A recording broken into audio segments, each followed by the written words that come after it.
Penanaman tiang listrik pertama digelar di Dusun Bande Alit, Desa Andongrejo, kawasan Taman Nasional Meru Betiri, Kamis siang.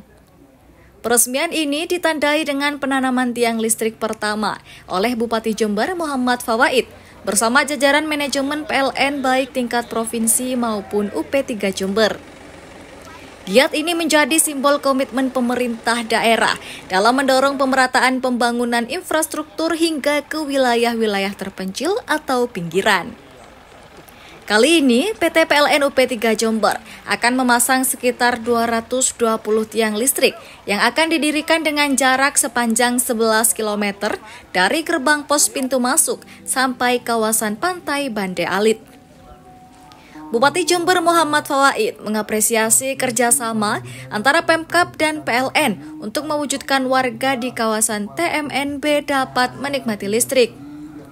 Ia juga mengimbau masyarakat di kawasan tersebut dapat menjaga dan memelihara fasilitas tersebut.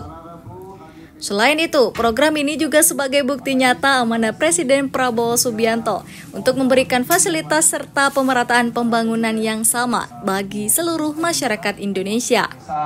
Dan seluruh yang hadir pada hari ini, akhirnya semenjak Indonesia merdeka, baru hari ini insya Allah mungkin Agustus lah ya. Nah, setelah proses pengerjaan, akhirnya masyarakat Jember dalam hal ini masyarakat Bande Alit akan merayakan kemerdekaan dari kegelapan semenjak Presidennya Prabowo Subianto. Terima kasih, kami atas nama pemerintah Kabupaten Jember mengucapkan terima kasih kepada PLN beserta seluruh jajaran BUMN yang terlibat. Terima kasih, wabil khusus terima kasih kepada Presiden kita tercinta, Pak Prabowo, yang sudah memberikan anggaran kepada PLN untuk bisa menerangi daerah Bande Alit, insya Allah akan terang. Dan alhamdulillah kawan-kawan, kami sudah keliling-keliling ke semua kementerian, belum semua sih, tapi sebagian besar, insya Allah 2025-2026, insya Allah ada program yang akan banyak turun di Jember. Ini kalau dinilai mungkin hampir 1 triliun lah. Mulai dari flyover, pembangunan pasar Tanjung, pembangunan jalan-jalan, optimalisasi lahan, wisata, kemudian dari bandara, kemudian rumah sakit, alat-alat di rumah sakit, terus kantor perwakilan untuk PMI dan lain sebagainya. Banyak sekali alat pertanian dan lain sebagainya yang insya Allah akan datang di Kabupaten Jember. Tapi ini belum selesai. Kami belum selesai untuk safari ke kementerian-kementerian karena membangun Jember dengan kondisi kemiskinan ekstrim terbanyak se-Jawa Timur yang rata-rata ada di pedesaan, pinggir kebun, pinggir hutan, pinggir pantai. Itu tidak bisa hanya mengandalkan APBD Jember, kita perlu bersinergi dengan pemerintah provinsi dan juga dengan pemerintah pusat. Bahkan Pemprov juga tadi saya sampaikan, kita dapat tambahan ya untuk tahun ini, akhir tahun tambahan perbaikan jalan di jalan provinsi sebanyak 5 kilo yang hancur di daerah Jombang, Kencong, Puger, dan Rami Puji. Bahkan tahun depan juga ditambahi sama Ibu Gubernur 10 kilometer. Alhamdulillah, ini berkat doanya masyarakat Jember, kami melakukan silaturahmi ke kementerian dan kepada Ibu Gubernur beserta jajaran. Di beberapa tempat sudah kita mendapatkan bantuan untuk pemasangan PGU solar. Cuman ada beberapa yang memang tiba-tiba hilang, nggak tahu hilang atau jatuh ya, nggak tahu saya kan. Nah, saya titip kepada seluruh masyarakat untuk bersama pemerintah menjaga fasilitas pemerintah, baik itu lampu dan lain sebagainya, sehingga mudah-mudahan nanti infrastruktur yang terbangun bisa awet dan bisa bermanfaat semaksimal mungkin untuk pertumbuhan ekonomi di Kabupaten Jember. Sementara, manajer PT PLN UP3 Jember Alimudin menjelaskan pihaknya menggandeng 7 vendor untuk mempercepat pengerjaan sehingga target sebelum hari kemerdekaan 17 Agustus 2025 nanti, warga Bande Alit sudah dapat menikmati listrik secara merata. Ya baik, jadi ini adalah pelaksanaan pemasangan listrik pedesaan yang akan dibangun untuk melistriki Dusun Bande Alit, Desa Andongrejo.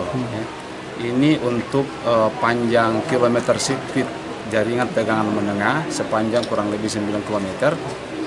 Kemudian untuk yang jaringan tegangan rendah itu sepanjang 3,5 km sirkuit. Nah, di sana juga akan kita bangun 3 trafo distribusi. Nah, kemudian untuk konstruksi sendiri ini akan menyesuaikan karena kita akan melalui hutan Taman Nasional ya. Jadi sebahagian besar kabel yang kita gunakan adalah kabel berbungkus, kabel berisolasi sehingga aman baik bagi pohon maupun bagi satwa dan juga baik keselamatan manusia.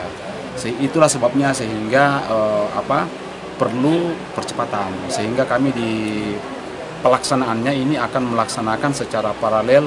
Ada 7 vendor pelaksana yang akan bersama-sama berjalan sehingga waktunya itu akan bisa lebih cepat, dan kita harapkan sebelum tanggal 17 Agustus 2025 ini itu kita sudah bisa resmikan dan kita sudah bisa nyalakan untuk Dusun Bande Alit seperti itu. Pak, untuk calon pengguna sendiri berapa kepala keluarga? Kurang lebih 350 calon pelanggan di 2 titik. Ya, 2 titik. Total berapa daya itu? Kalau rata-rata 900 atau 1000 VA berarti sekitar 3,5 MW. Itu daya terpasangnya, karena 350 ya, dari 900. Pak, nanti sistem pembayarannya seperti apa? Dia pakai pasca bayar. Ya, jadi pasca bayar ini sama dengan yang biasa kita kenal, sebelum ada prabayar akan bayar bulanan. Ya. Masih ada? Ya, ini telah dibuka kembali karena materialnya sudah memenuhi dan mencukupi. Dan ke depan PLN ini akan mengembangkan yang namanya AMI. Advanced Metering Interface, itu alat ukur meter pasca bayar yang bisa secara otomasi dari 2 sisi. Jadi bisa kita operasikan dari sisi pelanggan, bisa juga dioperasikan dari sisi PLN. Nah, itu sudah terpasang di kota-kota kayak Surabaya, Madura, Makassar. Kita belum karena tidak langsung semuanya gitu. Calon pelanggan.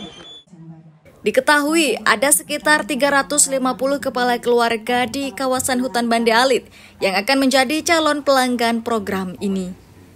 Dari Jember, Yudisadi, Jember 1 TV melaporkan. Dan setahun yang akan datang mudah-mudahan diampuni oleh Allah, mudah-mudahan bisa nyampe ke Mekah Madinah. Kenapa? Kami, Ibu, Bapak, kami memang sering orang tertinggi di Jawa Timur ada di kabupaten pinggirnya Meru Betiri. Padahal keberadaan